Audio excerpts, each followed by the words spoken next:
Anualmente, milhares de alunos, de pessoas, vão realizar provas do Enem, que é o Exame Nacional do Ensino Médio. Mas o que é que esse exame, o que é que essa prova tem a ver com a hematologia? Tem mais coisas do que você imagina. E é exatamente sobre isso que vamos ver no vídeo que inicia agora.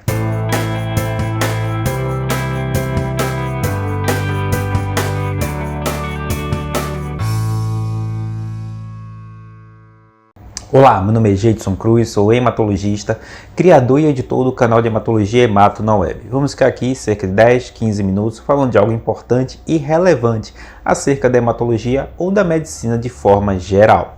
Hoje vamos falar de algo que é muito interessante, que é o Enem. Isso mesmo, aquela prova que milhares de alunos do Brasil vão fazer anualmente com o propósito, entre outras coisas, de obter a vaga na tão sonhada universidade. E exatamente sobre a hematologia que cai no Enem que vamos ver no vídeo que inicia agora. Com esse propósito, eu separei algumas questões de temas que têm a ver diretamente ou indiretamente com hematologia e que pode enriquecer o seu conteúdo de forma bem simplificada para que você enriqueça o seu conhecimento e quem sabe até ajude na realização das provas. Vamos acompanhar então essa trajetória? Antes de prosseguir, eu gostaria primeiro de agradecer a todos vocês que têm feito com que o canal tenha crescido. E, claro, se você não é seguidor do canal, considere se inscrever, pois assim a gente vai crescer enquanto comunidade. Da mesma forma, se você gostar do conteúdo, considere deixar o gostei, pois temas como esses poderão ser sugeridos para você e para outras pessoas também. A hematologia é uma especialidade envolvente e, por mais incrível que pareça, ela está sempre presente no nosso dia a dia, pois a gente a todo momento fala do sangue, tem contato com alguma coisa relacionada ao sangue, ou a gente se alimenta para que a gente tenha um sangue saudável, enfim. Por isso, não é impossível de você, que vai fazer uma prova, saber que pode cair um conteúdo relacionado à hematologia. Um conteúdo como esse, que você vai ver na questão a seguir. Vamos então continuar com mais uma questão, que também envolve o controle de determinados insetos vetores que podem transmitir por meio do sangue contaminado alguma doença. Vamos lá? A utilização de extratos de origem natural tem recebido a atenção de pesquisadores em todo o mundo, principalmente nos países em desenvolvimento, que são altamente acometidos por doenças infecciosas e parasitárias. Um bom exemplo dessa utilização são os produtos de origem botânica que combatem os insetos. O uso desses produtos pode auxiliar no controle mais uma vez aí, reforçando aquela ideia de que há insetos que são transmissores de doenças infecto-parasitárias, muitos deles transmitidos por meio do contato com o sangue. Então, insetos chamados hematófagos que a gente consegue repelir com o uso de determinadas substâncias. Daí, para responder essa questão, a gente tem que saber qual é o rol de doenças que são transmitidas dessa forma. Vamos ver as alternativas. Extosomose. Não, a extosomose é uma doença parasitária causada pelo Schistosoma mansoni que entra em contato com o ser humano a partir de água contaminada. Leptospirose. Da mesma forma, também é por água contaminada, só que é uma bactéria do gênero Leptospira. Leishmaniose, esse sim, lembra que eu afirmei anteriormente acerca da família Trypanosomatidae? Também, da mesma forma, as leishmanias são da família Trypanosomatidae, que são transmitidas ao ser humano por meio da picada do inseto ao fazer o repasto sanguíneo, ao fazer sua alimentação por meio do sangue, acaba contaminando a pessoa. A partir desse momento, quando ocorre a transmissão de amastigotas, que são as formas contaminantes da leishmania. Então essa seria a resposta, já vista que eu consigo, com o uso de repelentes, evitar o contato com o inseto. Hanseníase não é, pois é uma doença cutânea, uma doença da pele causada por uma bactéria chamada Mycobacterium leprae, e o contato com insetos não é a forma de transmissão. A AIDS, a síndrome da imunodeficiência adquirida, não é transmitida dessa forma, apesar de ser possível a transmissão por meio de sangue contaminado. Só que no caso, por causa de transfusão sanguínea que é bem menos frequente ultimamente, pois há uma série de testes cada vez mais rígidos para evitar a transmissão, ou ainda por meio do contato de objetos perfurocortantes, cirúrgicos, agulhas que estão contaminados.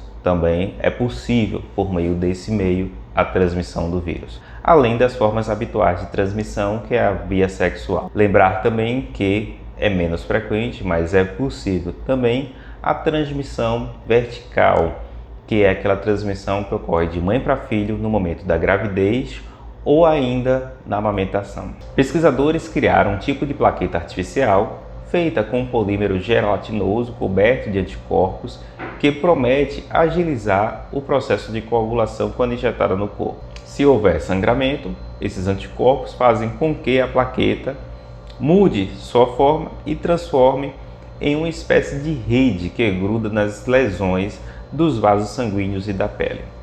Qual a doença cujos pacientes teriam melhora de seu estado de saúde com o uso desse material? Para a gente poder responder essa questão, se você é seguidor do canal, você já sabe que a plaqueta tem por função principal auxiliar ou até mesmo começar o processo de coagulação. Dessa forma, a plaqueta que não esteja funcional ou aquela pessoa que tem a quantidade de plaquetas reduzidas, que é o caso da púrpura trombocitopênica, que já foi tema de vídeo aqui no canal, você pode passar e conferir, a gente terá um aumento do risco de sangramento, um aumento do risco de hemorragia. Então, para você responder essa questão, você tem que saber a função da plaqueta, que é auxiliar na coagulação.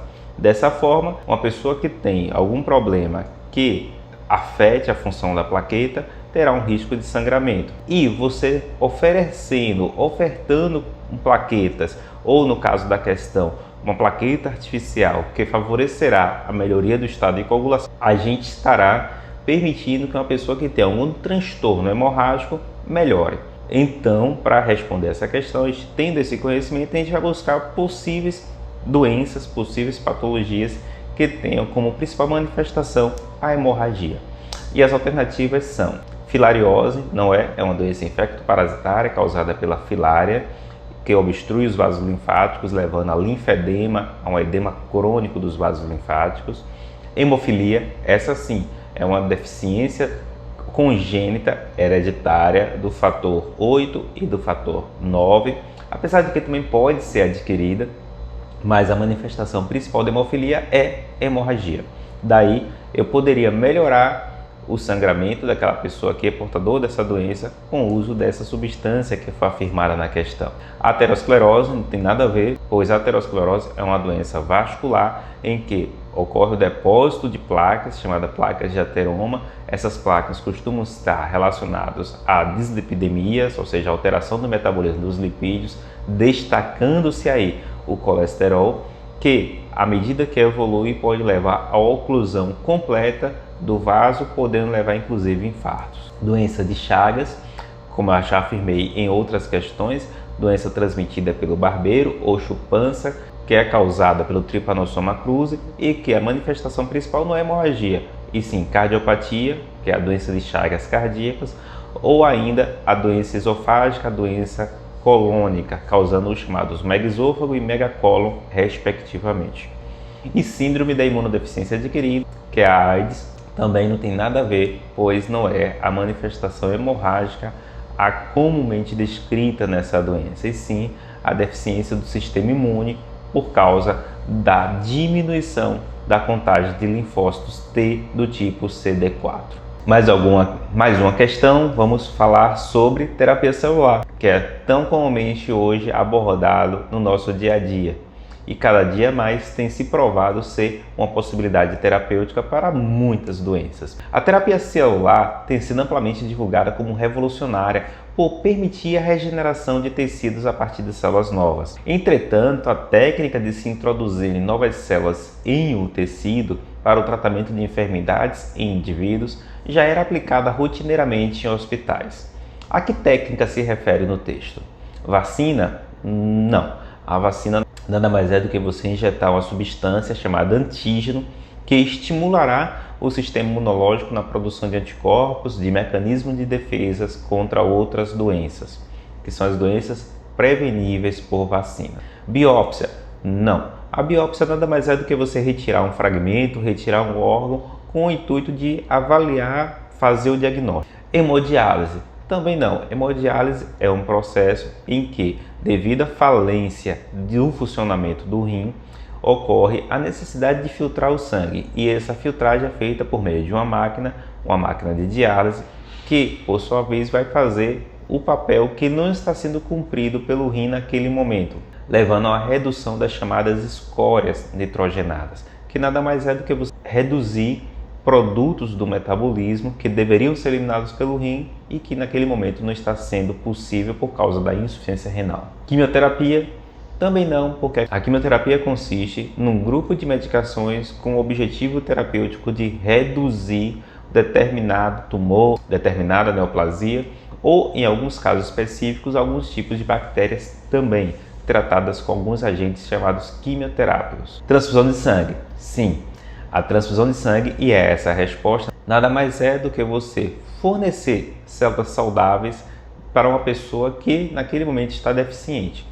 Ou seja, a transfusão não deixa de ser um transplante de células. No caso, transfusão de sangue, a gente está principalmente falando de hemácias, então seria um transplante de glóbulos vermelhos, ou ainda de plaquetas, que é a transfusão de fragmentos de células dos megacariócitos, que são as plaquetas que vão auxiliar no processo de coagulação de uma pessoa que, por causa de uma redução de plaquetas ou porque a plaqueta não está funcionando, ela está sangrando ou tem risco de sangramento. Dessa forma, a transfusão de sangue é um tipo de terapia celular, assim como também os transplantes, ou seja, o transplante de rim, o transplante cardíaco, o transplante de pulmão, o próprio transplante de células-tronco, o transplante de medula óssea, são formas terapêuticas em que eu forneço células saudáveis com o propósito de ajudar aquela pessoa, aquele indivíduo, no determinado tratamento, ou até mesmo fazer com que substitua por completo, no caso do transplante de células-tronco, a fabricação do sangue. Você sabia que a hematologia está presente no dia a dia, no cotidiano da gente, a ponto de ter questões de prova, como a prova do Enem, conteúdos relacionados a essa especialidade? É exatamente sobre isso que vamos ver nessa questão também. A formação de coágulos sanguíneos em veias e artérias é um dos fatores responsáveis pela ocorrência de doenças cardiovasculares, como varizes, infartos e acidentes vasculares cerebrais.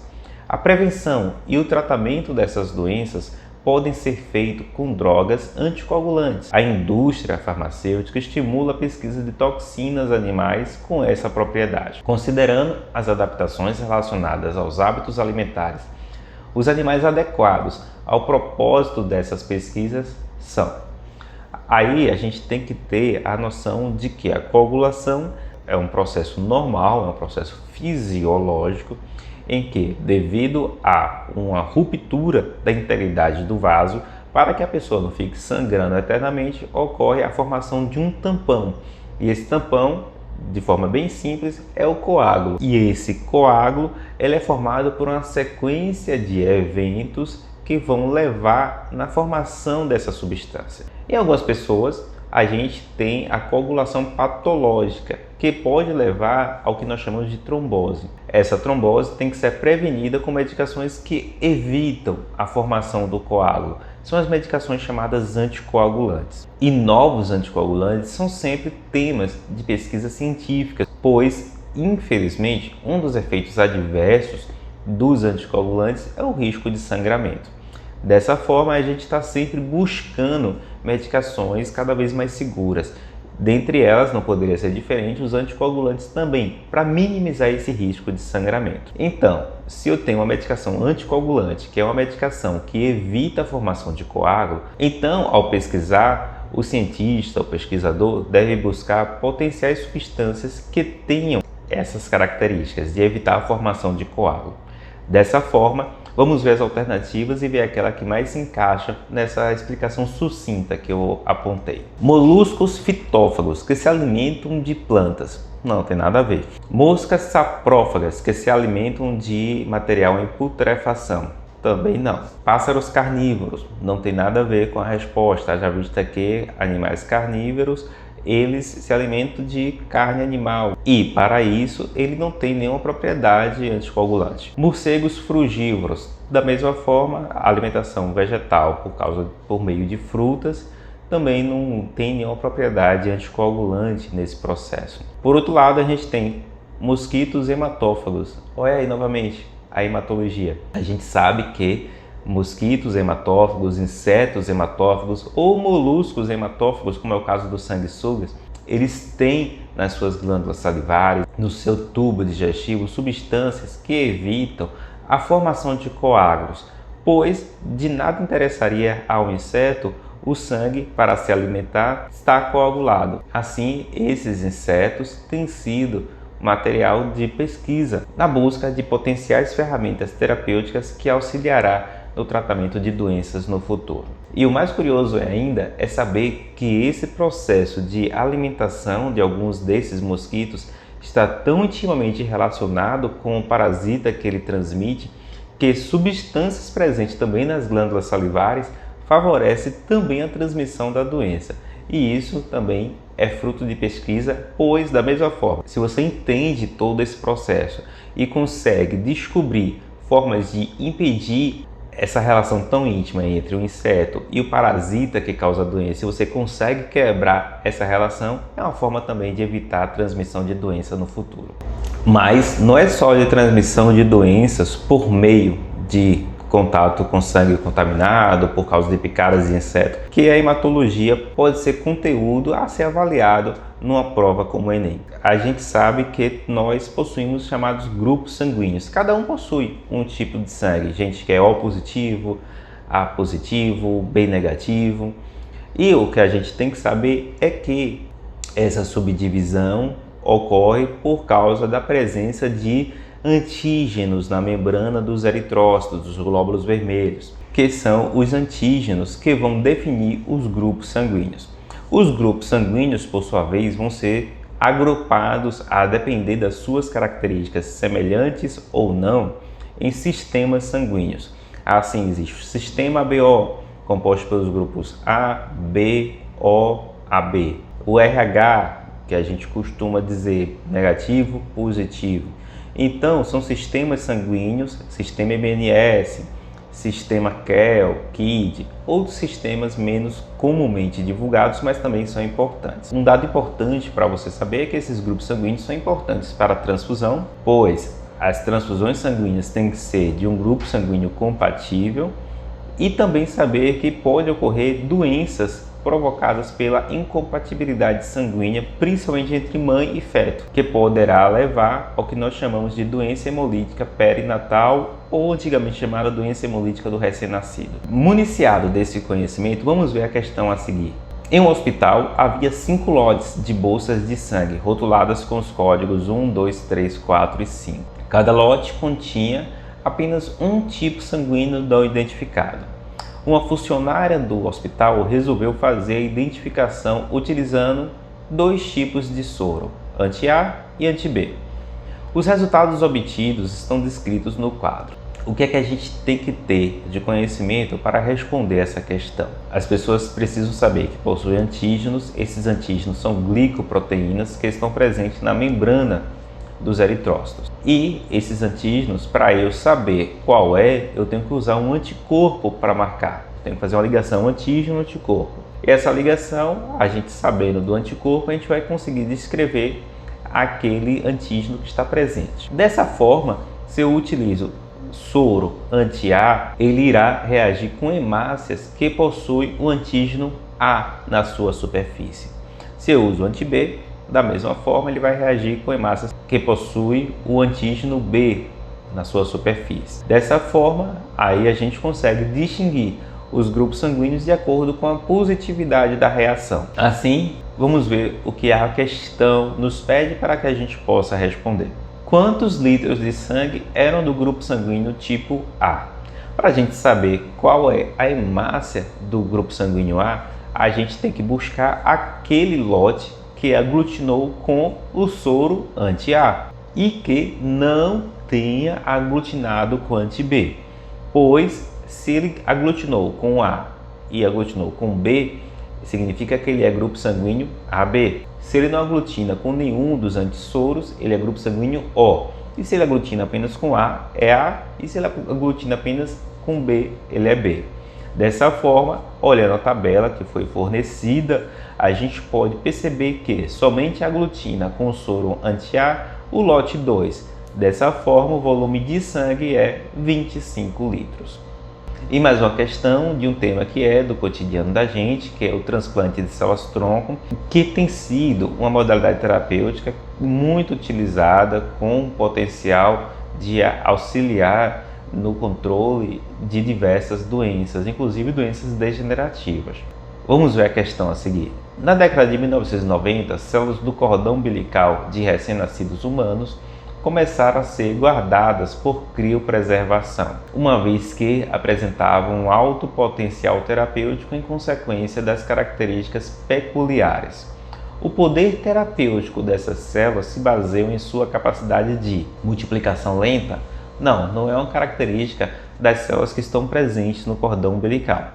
As células do cordão umbilical são ricas em células-tronco de cordão umbilical, então elas não têm uma capacidade de multiplicação lenta. A comunicação entre células também não é a principal característica das células-tronco. A adesão a diferentes tecidos não é a característica que mais se destaca nas células-tronco. Diferenciação em células especializadas. Essa sim é uma resposta em potencial, haja vista que um dos objetivos terapêuticos é o tratamento de doenças degenerativas que podem melhorar com o uso dessas células. Como potencialmente essas células têm capacidade de se transformar em outras células especializadas, a gente pode utilizar então essas células como uma possibilidade de tratamento para essas doenças. Reconhecimento de células semelhantes. Não é a atribuição da célula-tronco fazer esse papel. Assim, a resposta para a nossa questão seria a resposta presente na letra D. E aí? Você sabia do potencial que tem a hematologia do nosso dia a dia, a ponto até de estar presente em questões das provas do Enem? E você vai fazer o Enem? Já fez? Como é que foi? Comente aí. Comente também aí acerca da sua curiosidade da hematologia e quem sabe até a sua curiosidade também não vira tema de um futuro vídeo. Eu queria aqui também agradecer a todos que têm contribuído para o crescimento do canal e mais uma vez fazer o apelo que, se você não é seguidor, considere se inscrever, pois assim você permitirá que a gente cresça enquanto comunidade.